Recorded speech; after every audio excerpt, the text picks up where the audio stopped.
no Pro Beleza de hoje eu já começo com o nosso momento literário e eu quero indicar aqui a obra de Evilásio Vieira, que o título é Onde Começa a Obra? Subtítulo do Sonho da Cama, a Construção da Vida. Este é o livro. Neste livro, Evilásio Vieira traça paralelos entre a construção civil e a construção da própria vida, convidando-nos a olhar para cada momento da construção como um tijolo na edificação pessoal, e revela, ao longo dos capítulos, que um canteiro de obras tem muito mais a ensinar do que técnicas construtivas. Ele começa iniciando aqui nos capítulos da sua história pessoal, que desde os 14 anos ele dormia num colchão de couro. É isso aqui que a gente conta. Livro muito interessante, que fala de construção, liderança e, sobretudo, de desenvolvimento humano.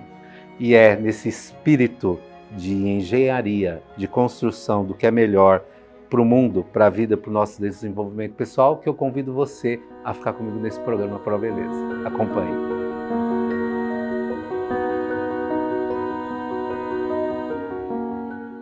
Bom, em bate-papo aqui com o nosso diretor Jajá, no programa de hoje eu fui incumbido de responder algumas perguntas, até mesmo pelos temas que nós vimos desenvolvendo aqui, sobre o livro Transformando o Futuro, sobre os momentos literários, e aí é com base nessas perguntas que eu convido você a ficar aqui comigo nesse programa para curtir comigo, né, o desenvolvimento e as reflexões sobre esses temas.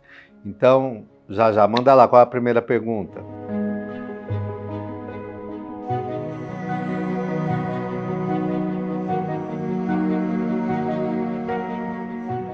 No livro Transformando o Futuro, logo na capa, a identificação como Pantófilo Onig Sacarian. Bom, Pantófilo é um título daqueles que são adeptos à filosofia do todo. Pantos significa todo, e filos, adepto, né? Então, de filosofia, adeptos ao conhecimento. Então, tudo que é de filos, adeptos, e pantos, né? A filosofia do todo, do universo. Não no sentido religioso, é algo universal, ou seja, são escolas de pensamento que não se submetem a pensamento dualistas, por exemplo, dia e noite, bem e mal, noite e dia, apenas isso, mas muito mais próximo do que a gente considera como taoísmo, né? Ou seja, só para que você que está aí, né, nos assistindo, e não tenha um conhecimento profundo sobre as questões filosóficas ou terapêuticas, eu busco aqui nesse nosso bate-papo tentar traduzir essas palavras técnicas em algo que fique um pouco mais próximo do entendimento comum. Então, a pessoa que se intitula pantófilo ou se intitula como adepto ao pantofilismo são aquelas mentes, aquelas pessoas que entendem que a verdade ela é universal, ela não está apenas numa regra, ela está muito próxima daquelas afirmações que a gente encontra no dia a dia, que Deus está em tudo, ou que Deus está presente em todas as religiões, que todas as religiões possuem suas verdades. E quando eu analiso isso com um olhar mais universalista, eu acabo tendo que abrir mão de dualidades. Por exemplo, há uma frase que também explica muito o que é isso. Quando a gente fala, qual é a verdade? Eu tenho tipos de verdade. Eu tenho uma verdade absoluta, eu tenho uma verdade relativa, eu tenho vários lados de uma verdade. Por exemplo, eu vou pegar aqui a obra que a gente acabou de dizer. Eu estou aqui com ela na mão e para vocês está aparecendo o título, onde a obra começa.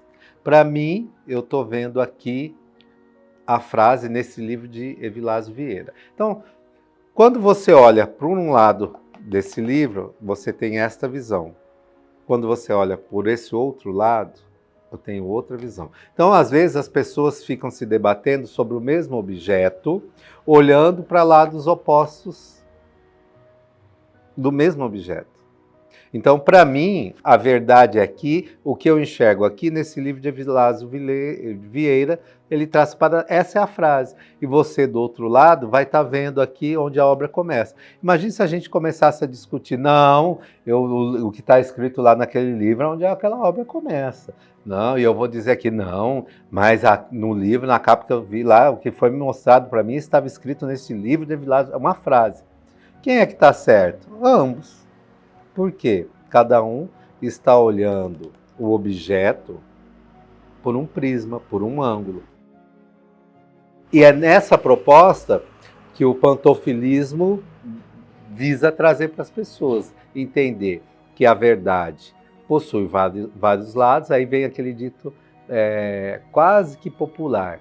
Existe a sua verdade e a minha verdade e a verdade real.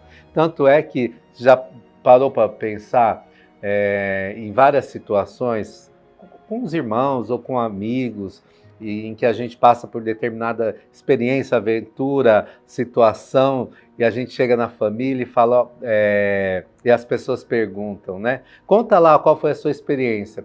Eu acabo contando a minha, quem estava comigo acaba contando a outra, você fica, às vezes você vai naquela discussão, não, mas não foi isso que aconteceu. E aí vem um embate, por quê?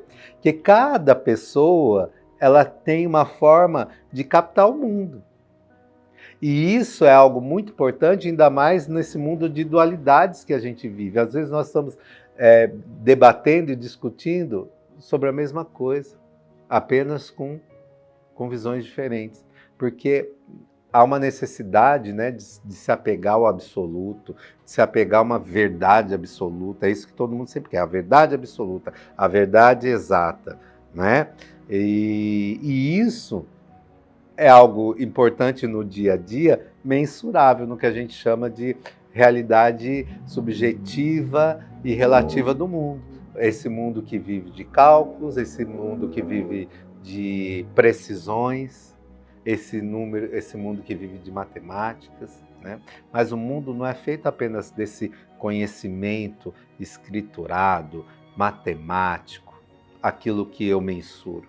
Existe nesse mundo esses seres que elaboram esses planos. E esses seres são emocionais, esses seres são espirituais, intelectuais. Somos nós, seres humanos.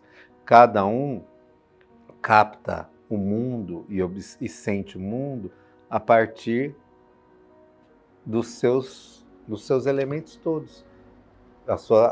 O seu intelecto, as suas emoções. Pensa comigo, por exemplo, o sol escaldante, para quem está no deserto, está lá sem água, tentando sobreviver, pode ser algo tenebroso, né? Para aquela pessoa lá. Pode ser não, O sol, e isso, minha mente vai registrar, o sol tenebroso, porque eu passei por aquela experiência. Nesse momento, nós temos várias pessoas deitadas em praias do Nordeste, praias do mundo inteiro, curtindo a dinâmica do sol, o sol como natureza, o sol como diversão. Você observa, o astro, o sol é o mesmo. Só que aqui, nesse contexto, no primeiro contexto que eu estava dizendo, o que é que estava... Qual é o exemplo que eu dei? Uma pessoa sofrendo no deserto e no sol. Aqui eu tenho outras pessoas vivenciando alegria, porque estão vivendo um outro lado positivo do sol em praias. Ou seja, o sol é a mesma coisa, aqui e aqui, irradiando para o mesmo planeta. Só que as pessoas que estão vivenciando essas questões diferentes vão sentir e registrar emoções diferentes em relação ao mesmo astro-sol. Então, quando isso, obviamente, eu estou fazendo apenas uma pincelada geral, para que vocês entendam qual é essa reflexão sobre o pantofilismo, ou mesmo a admissão de que seja, até mesmo para concepção de o que seja o termo pantófilo, até para que a gente não simplesmente o associe a um conceito taoísta, a um conceito hinduísta, a uma consciência crística.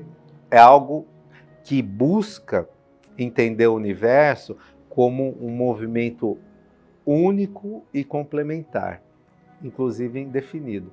Até porque uma das máximas do pantofilismo é muito próxima até do que o sufismo diz, que a vida não foi feita para ser definida, mas sim para vivê-la. Tem mais perguntas?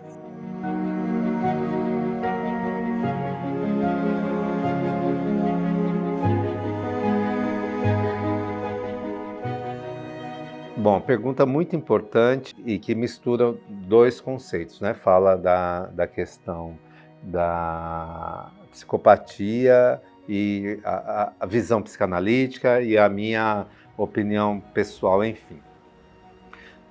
A psicopatia, tanto para a psiquiatria como para a psicanálise, ela possui conceitos diferenciados. Hoje a gente vê muito na internet, né? Hoje, se você busca os temas, né, de recortes sociais, eu tenho lá narcisismo, psicopatia, são não apenas isso, com as séries que nós vimos aí no dia a dia na Netflix e outras redes, há uma grande indagação do homem como por que determinadas pessoas conseguem executar o que para nós chamamos de atos de frieza, né? Como é que alguém consegue, por exemplo, matar alguém com requintes de crueldade? Como é que uma pessoa consegue fazer um mal para outra pessoa e não sentir absolutamente nada?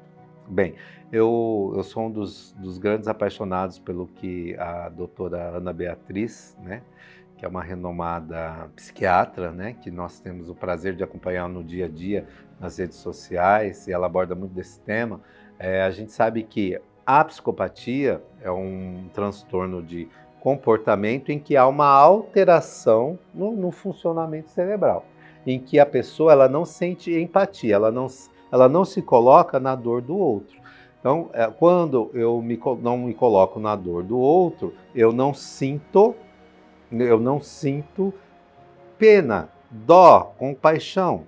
Essa é a natureza do psicopata, né? Então ele tem ali uma pessoa que é capaz de causar um mal a outro sem sentir nenhum tipo de culpa, né? Vamos dizer assim, de culpa, de remorso. Óbvio que existem vários níveis de psicopatia. Desde psicopatias mais leves, as pessoas que, por exemplo, roubam outro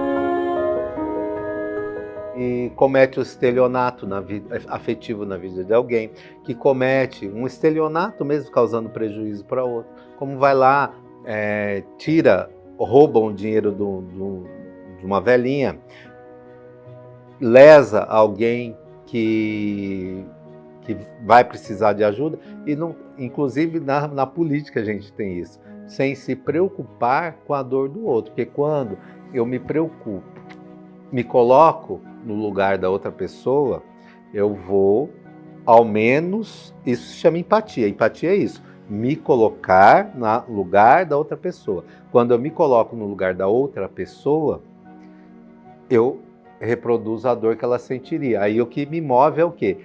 A recuar daquilo que seria um ato de maldade que eu faria, ok?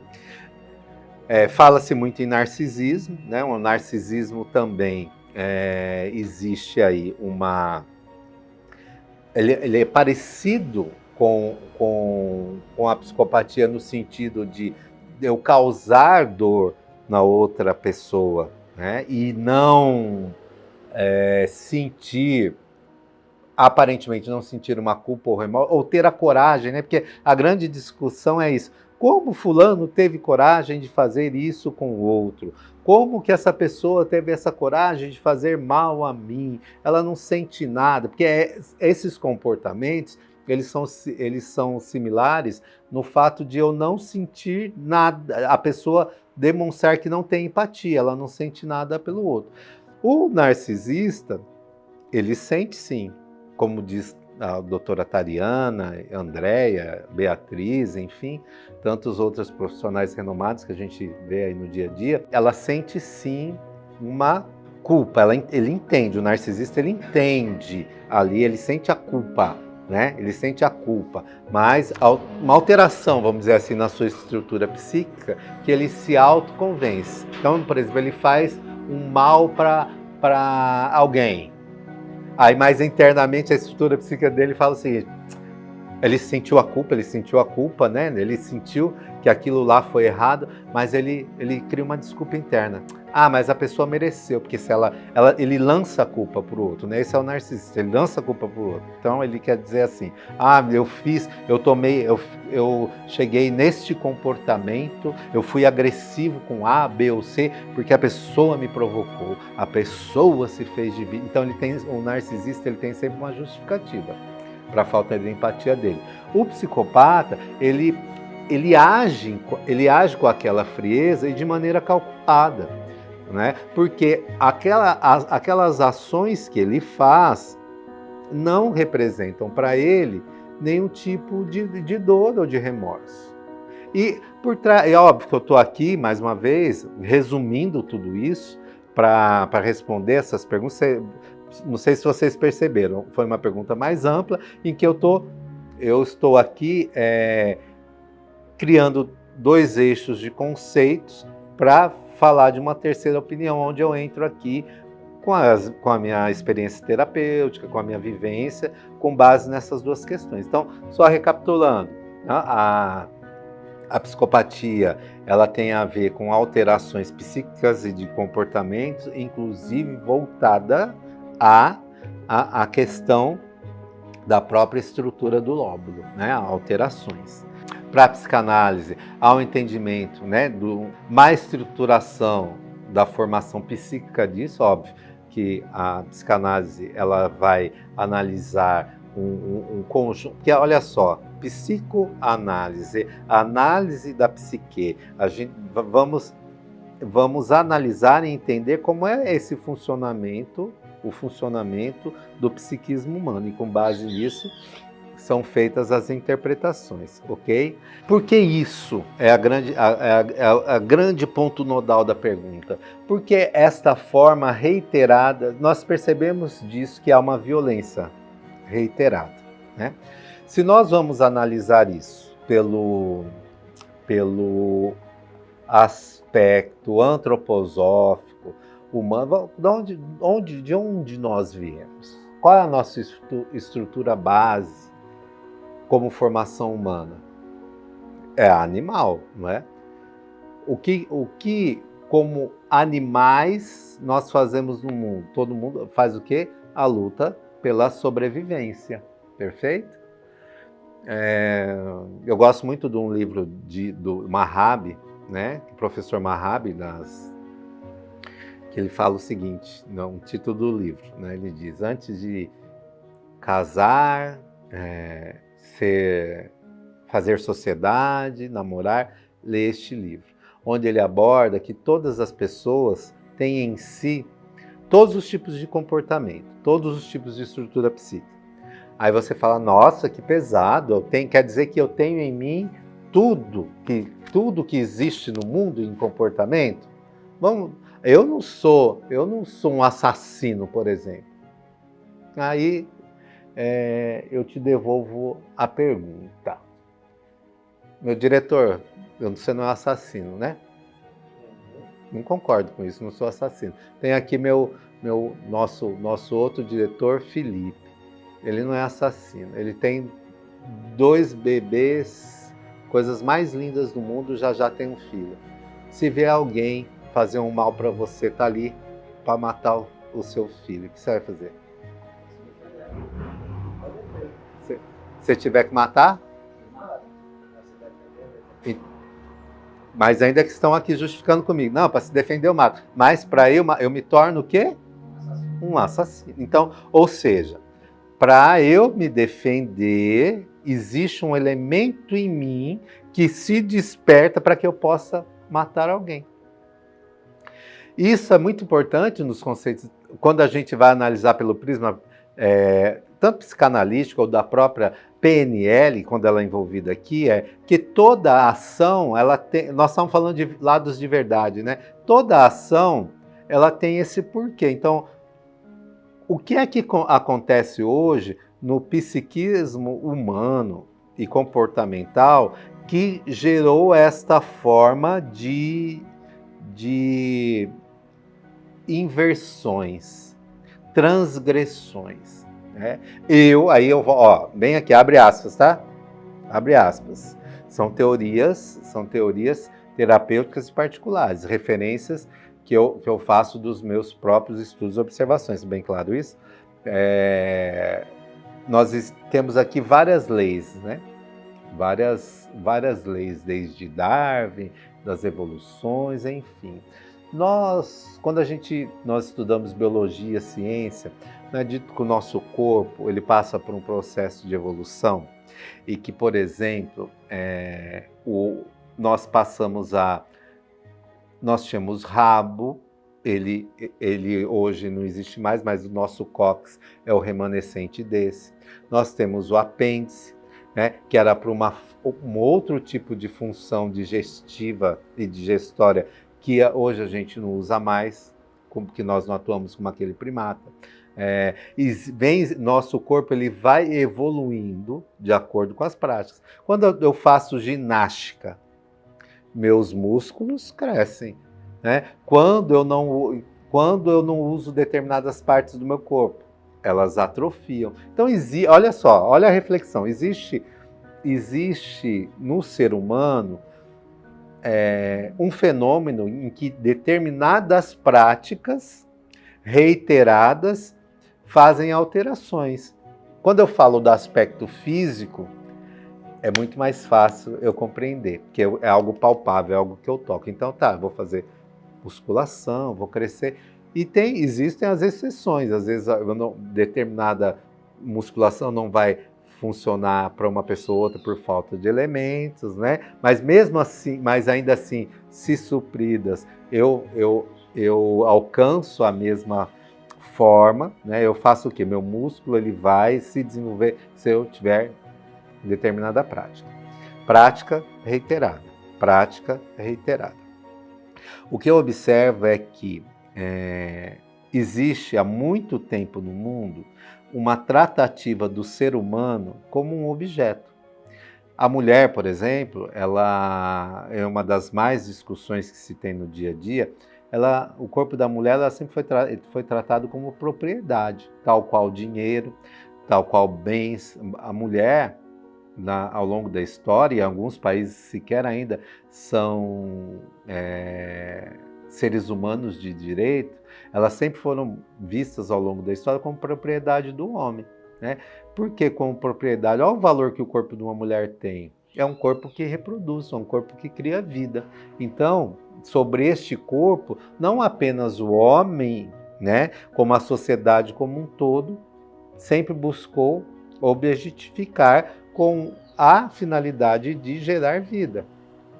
E isso que a mulher vem toda a sua luta, né, saindo desse lugar de propriedade, né, desse lugar de propriedade da sociedade como um corpo objetificado para ser um ser humano. Olha só, eu falei corpo objetificado, tudo aquilo que a gente trata como objeto fica fácil de ser chutado. Vou repetir. O psicopata, de uma outra forma, o psicopata olha o outro ser como um objeto em que ele manipula. Um objeto eu coloco aqui, eu tenho aqui esse copo, ó. Isso é um objeto, ele não tem vontade própria. Então eu coloco ele aqui, eu bebo ele aqui, coloco ele aqui. Um ser com vida própria, eu não vou pegar ele aqui e falar, você faz assim. Eu estou lidando com outro ser. Quando um psicopata olha para uma outra pessoa, o alvo, né, da sua intenção, ele vê um objeto. E quando eu vejo alguém como objeto, esse objeto não tem sentimentos.